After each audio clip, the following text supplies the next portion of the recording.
You think you sound smart when you explain more. You think adding detail makes you look sharp, precise, in control. It doesn't. In fact, it does the exact opposite. Because there's a moment, subtle, almost invisible, where the more you try to sound intelligent, the more you expose something you didn't intend to show. And people pick up on it instantly. Not consciously, but instinctively. It's not in what you say, it's in what comes after. That extra sentence, that added clarification, that second explanation you didn't need. That's the moment everything shifts. Your words stop feeling strong and start feeling like they need support. And when your message needs support, people don't read that as intelligence. They read it as uncertainty. That's when you lose control of the interaction.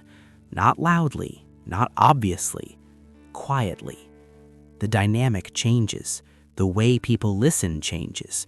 The way they respond to you changes. And the worst part? You don't even realize it's happening. Because in your mind, you're doing the right thing. You're being clear, professional, thoughtful. But what you don't see is that this one habit is giving you away instantly. And once you notice it, you'll never communicate the same way again. It usually starts in a moment that feels completely normal. You're in a conversation, maybe at work, maybe with someone you respect. You say something clear, direct, and for a second, everything is fine. Then it happens. Someone questions you or slightly misunderstands what you meant. Not aggressively, not in a way that feels like a challenge, just enough to create a small tension. And in that exact moment, something automatic takes over. You start adding more. More explanation, more context, more detail. You expand your point, trying to make it airtight, clear, complete, impossible to misinterpret. In your mind, you're doing the right thing. You're being thoughtful, professional, precise. You don't want confusion. You don't want your words to be taken the wrong way. So you keep going, just a little more. But beneath that surface, something subtle starts to change. The moment you go beyond what was necessary, your focus shifts. You're no longer just expressing your point. Now you're trying to control how it's received. Your tone gets slightly faster, your delivery gets slightly heavier, your energy slightly reactive. And people feel that instantly. Not logically, not consciously, but instinctively. Because in every interaction, people aren't just listening to your words. They're reading how certain you are while saying them. And that's the part most people miss. It's not about how much you say. It's about what your need to say more communicates. And right here, without realizing it, you've already started to lose control. What makes this pattern so dangerous is that it feels like control. In your mind, you're improving your message, making it clearer, stronger, harder to question. But from the outside, the signal is completely different. Because the moment your words need reinforcement, they stop feeling self-sufficient. And when something doesn't feel self-sufficient, people don't fully trust it. They start evaluating it. That's the shift. And it doesn't happen in your first sentence. It happens in everything that comes after. That second explanation you didn't need, that extra clarification, that additional example meant to make it clearer. Each one feels small, harmless, even helpful. But together, they send a very specific signal that your message might not be enough on its own. And here's the part almost no one notices. The more you try to close every possible gap, the more gaps you actually create. Because instead of sounding clear, you start sounding like you're trying to prevent disagreement, like you're managing the reaction in real time, anticipating objections that haven't even been made, filling silence that didn't need to be filled. And that changes everything. You're no longer setting the tone of the interaction. You're reacting before anything even happens. And that subtle urgency, that need to make sure everything lands perfectly, becomes visible. Because certainty has a rhythm. It's direct, it's contained, it doesn't rush to prove itself. But the moment that rhythm breaks, when your delivery becomes slightly faster, slightly heavier, slightly more reactive, people feel it instantly. Not as effort, but as doubt. And once they feel that, everything you say after gets filtered through it. And once that perception is there, everything starts to change. Not all at once, not in a way that's obvious, but gradually, consistently, your presence begins to lose weight. People start interacting with you differently. They interrupt you more easily.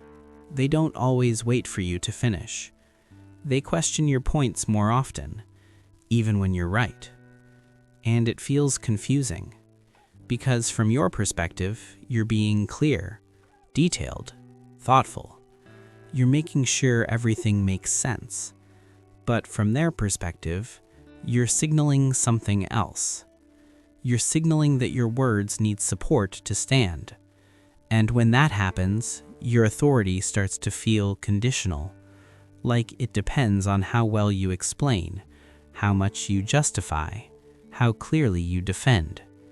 And the moment authority feels conditional, people stop accepting it at face value.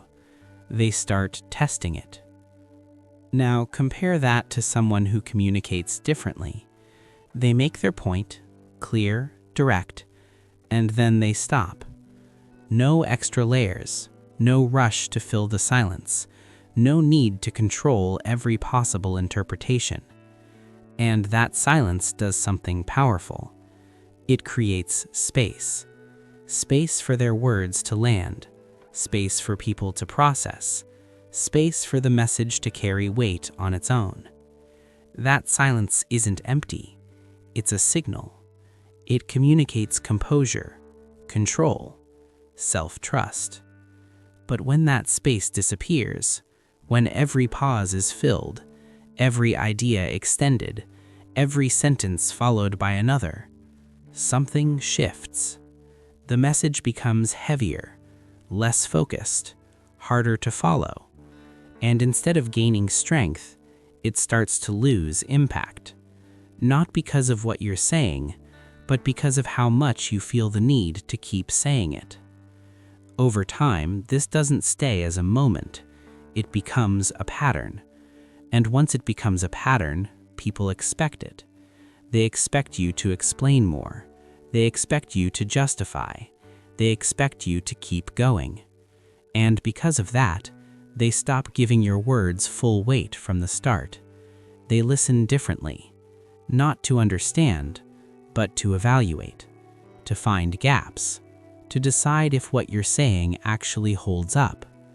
And that changes everything, because now you're not just speaking, you're being judged in real time. Now here's where everything starts to change, because once you see this pattern clearly, you can't unsee it. And that awareness gives you something most people never develop: control over how your presence is felt in real time. But the shift isn't about forcing yourself to speak less. It's about needing less.